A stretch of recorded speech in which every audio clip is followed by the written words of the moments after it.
Welcome back to the Mr. Big Fact Show. Shout out to my subscribers, man. Shout out to everybody that come to my channel, man. Listen, make sure y'all hit the subscription button. Make sure y'all hit the like button. Let's talk about this whole situation here right now, okay? Now, this situation has reared its ugly head again. This whole F.B.A.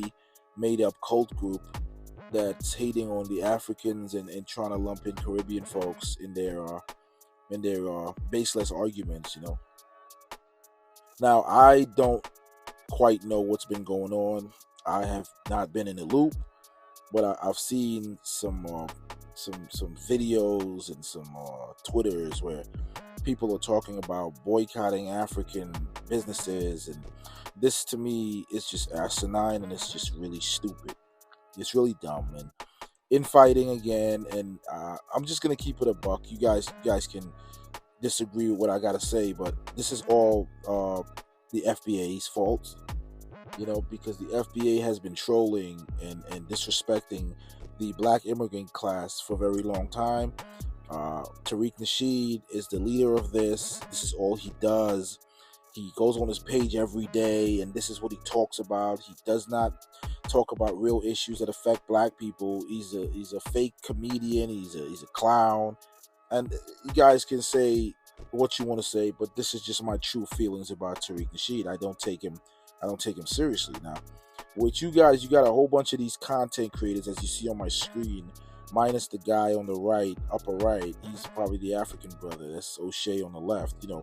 O'Shea has been pushing a lot of these videos lately. I've been watching it. I'm like, why is O'Shea pushing all these xenophobic videos? He's trying to play both sides, and to me, this is disingenuous. He's trying to pretend that he's pushing this neutral agenda where he's in the middle, where he's really not. He's on the hateful side with the F.B.A. cult group led by Tariq Nasheed.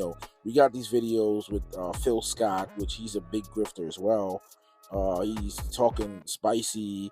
He wants to take people to Africa, but on the other side of his tongue, he's talking about how bad Africa is and how people fled. This is all they say because this is the talking points that they have. They have basically a script and a book that they use. It's like a sales pitch, this regurgitated talking points coming from Tariq. Every word that they use is made up by him. Before this, Tariq, before he was who he was, you never heard these guys speaking like this. They never talk like this. This wasn't even a conversation. Now we know that Africans come to the United States. They work hard. Most of them, they start their own businesses. Half of them they don't speak English. They don't speak the same language. So they kind of stick to people that understand what they say. And I know for a fact, okay, guys, I know a lot of people from certain countries in Africa. They stick to each other. They don't even mess with other Africans. That's how crazy it is. Like you might have a Rwandese, and then the Rwandese person, they don't really hang out with the Nigerians. The Nigerians will hang out with the Nigerians. If there's a party, they may meet up at the party, but when it's weddings and so on, it's rarely that they really intermingle like that. It's tribalism, all right, at its best, at its finest, and it happens with all of us. So I'm not mad that the so-called F.B.A.s are saying that they're delineating. I don't know what that really means, but they're just trying to pull themselves out of just being African, so they can go to the government and petition for reparations and say, hey, we're not African. We're the original ancestors of slaves in America, which I don't even think is going to work. I don't think they're ever going to give blacks reparations, ever. They're not going to give it to them. There's been so many opportunities. There's been a black president. There's people, all they do is they throw out what they call red meat. They throw out all these talking points to make some of these blacks happy and make them think, they talking about us and they care about us. Something like when Trump came out with the birthright conversation, and he started saying that it was meant for slaves and this, that, and the third, or children of slaves, and black people took that and they ran with it, and they started putting them up and posted them up and say, look, Trump said it was meant for us. Look. They're just showing themselves as being thankful that they're even in the United States. And to me, as a person that's lived both outside and inside of the U.S., I could tell when somebody's basically just happy to be here. And that's what I see with a lot of these FBA blacks. They're just starting to come into reality of what the United States is, what America is, because now they see how people are fighting to stay, people are fighting to come, and now it's crunch time. And their response to that is, let's attack the hardworking immigrant class because they work so hard and they do so well. They're looking better than a lot of our people. Let's attack them, and yeah, maybe that'll make us feel better, you know. And a lot of these guys, they don't focus on stuff that's going on in their communities. Like Tariq and them, they don't talk about what's happening in the black community. I've never seen him on the ground. I've never seen him anywhere giving out food, giving out money. They make all of this money on social media, and then they show off, and they drive Bentleys, and they do all of these exotic, fantastic things with their money. And then poor people are just poor. Black people are just black and poor and suffering, and there's no solution. But these people are just a handful of people that use these talking points to feed off of blacks. This is what they do, guys. And at some point in time, we must realize that we're being bamboozled and fooled.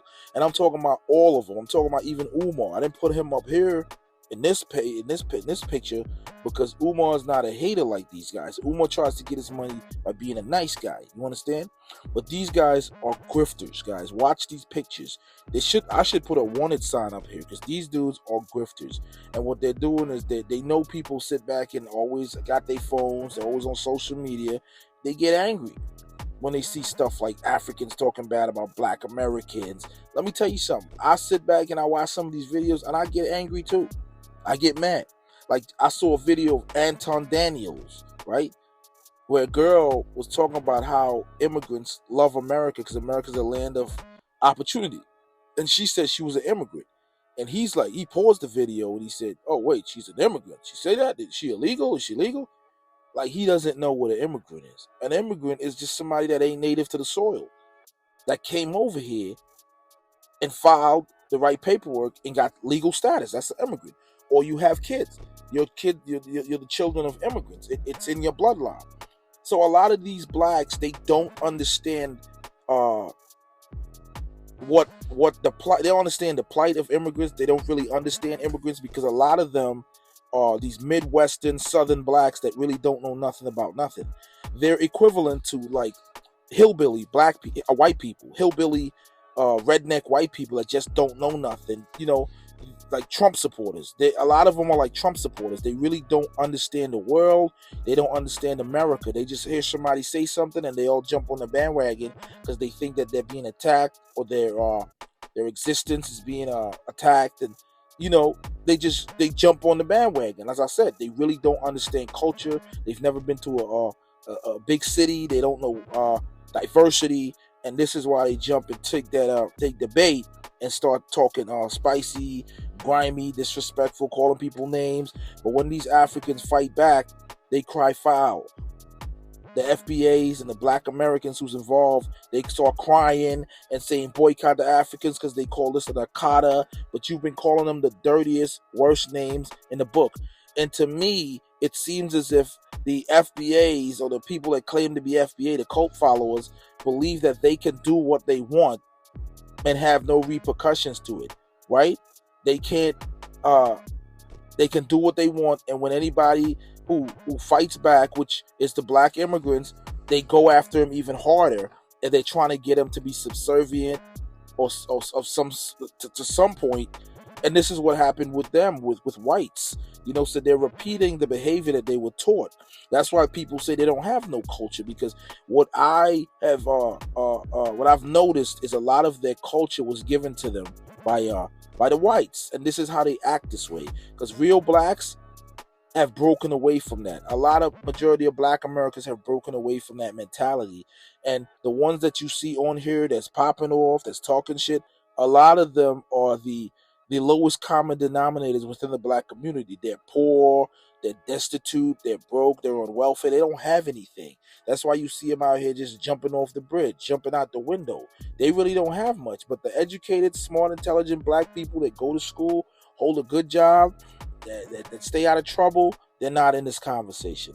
That's why you see the rich blacks, the celebrities, ain't really talking about this nonsense, because it doesn't matter. It's null and void. This is the same tactic they used back in the day to tell the poor whites that the blacks were taking their jobs, they're raping their women. So it's learned behavior. Hurt people, and this is what you're getting from a lot of these so-called FBAs, the fringe group called the FBA. They hate the black immigrants, and that's the only one they hate. They don't hate anybody else because they can't go against anybody else because everybody else got stronger economic power than they do. So anybody else have power to take off their lights. That's why they don't go after Mexicans, Hispanics. They don't go after anybody else. They want to attack black Africans and try to lump in Caribbeans in there, which Caribbeans live rent-free in their heads. Africans live rent-free in their heads. And that's just what it is. I got to call a spade a spade. You know what I'm saying? This is not going to work. This is a money-making tactic by these grifters. And at the end of the day, they're running off with the bag, laughing at you. They don't do nothing for the community. They're never in the community. They don't do any donations. They don't volunteer for no charity work. All they do is run their mouth. O'Shea doesn't even live in the United States. Phil is always in Africa. How was O'Shea talking spicy about Africans when he lives in Africa? Phil Scott talking spicy about African, he live in Africa. There's no beef between so-called black Americans and immigrants. It's a made-up beef by this Tariq Nasheed, this fake black man. O'Shea, they all just riding the wave to get money. That's just what it is. I call a spade a spade. I'm not going to go back and forth anymore. This is a beautiful Sunday, and I really don't have time for it.